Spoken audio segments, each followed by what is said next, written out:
大家好，今天是8月24号，比特币自19号暴跌的这一天开始，连续5天给大家的多单建议20900点，你去做买入的动作，不排除这一个位置昨天是又达到这个位置哦。那你如果这5天以来有做对，帮我们点个赞啊！今天要跟大家聊一下下一步的支撑或者是买点，你可以去观察21050点这个位置到底怎么判断出来的，止损你直接设在20900点。或者是整个长线也要跟大家聊一下，这整个区间，我的观点是，就是有主力在这边已经开始在筑底啊，到底怎么来观察的？特别是威廉指标要怎么来观察的？在复盘之前，可以订我们的 YouTube， 也可以用我们邀请链接注册 ，BROK 返佣永久20%，或者是 Bybit 可以用新的邮箱注册，免验证的哦。那我们来看一下盘面嘛。昨天是收了下影线，它其实跟前面一天收下影线的时候是一样啊。现在是价格也有一点类似昨天当时盘中的波动，也是波动在这个前一天的影线里面去波动啊，现在也是一样。那我们在盘中的时候先怀疑，像这种下影线，你如果盘中一直在影线里面去波动，那影线买出来的主力是实力相对比较弱的，但是不要忘了一点，它要在第二天如果主力要做盘，昨天就是做了 K 线啊，就是在做线啊，他不想让价格破这一个20900点，所以我的观点是我们短线的支撑不然抬到20900点，就是这个位置可以当成一个止损位，因为连续收了2个下影线，那你如果趋势还要在这边稳住整理盘，不要把这个低点给它跌破。那买点呢？买点我们可以看一下4个小时啊，4个小时前几天是跟大家讲是在20900点，但是现在来到区间的时候，它不是重心不断下移嘛？不断下移，从这个位置开始已经遇到多方抵抗。按正常情况，你也应该下跌的趋势就是重心不断要下移啊。现在是看到一个插入线，拇指线，拇指线，这是多方的吞没，吞没。那我们观察一下是这样子哦，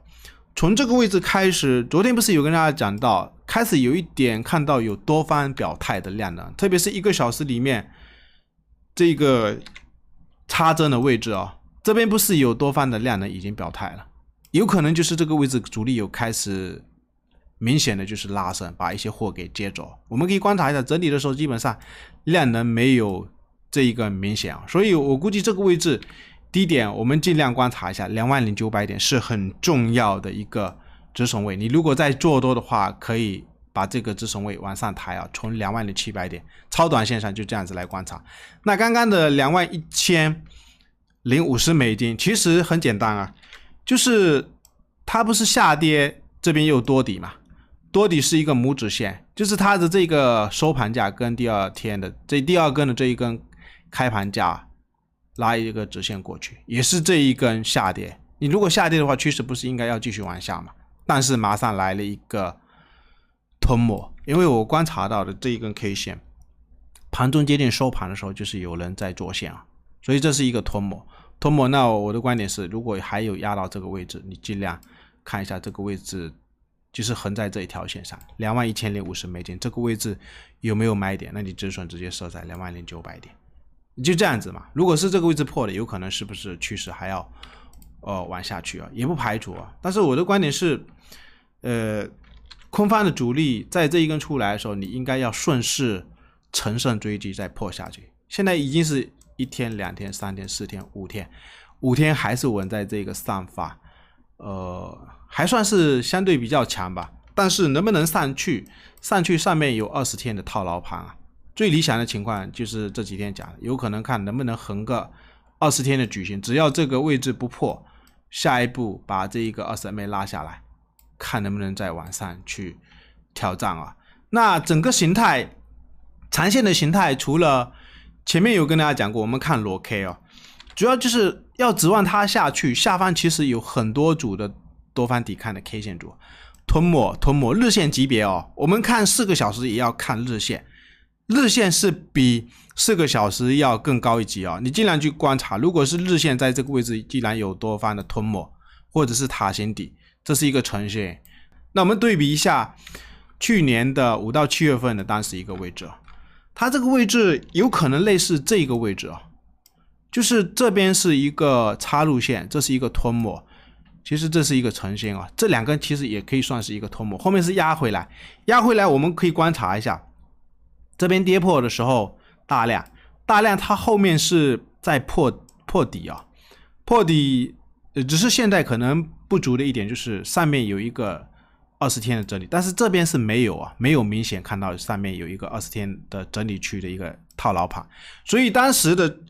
势道是更强啊，它是连续3天就可以收到这个上方，或者是这边在破的时候连续2天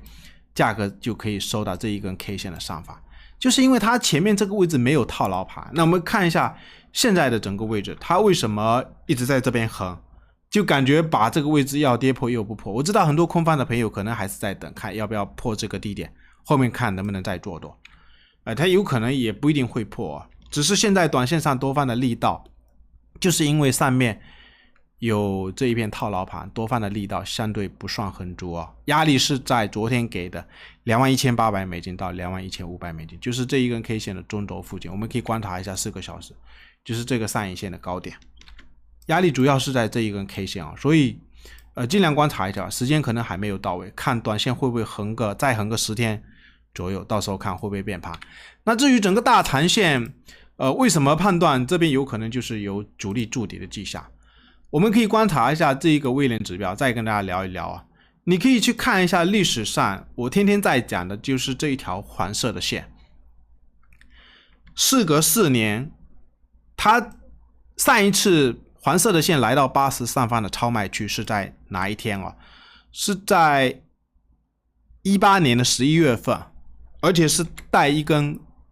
大长 K 暴跌。那我们看一下后面它这根大长 K 暴跌以后，后面还有没有更深的转折低点吗？没有啊，基本上就是在下方稳的一个区间。所以我的判断也是一样，就是时间可能还没有到位，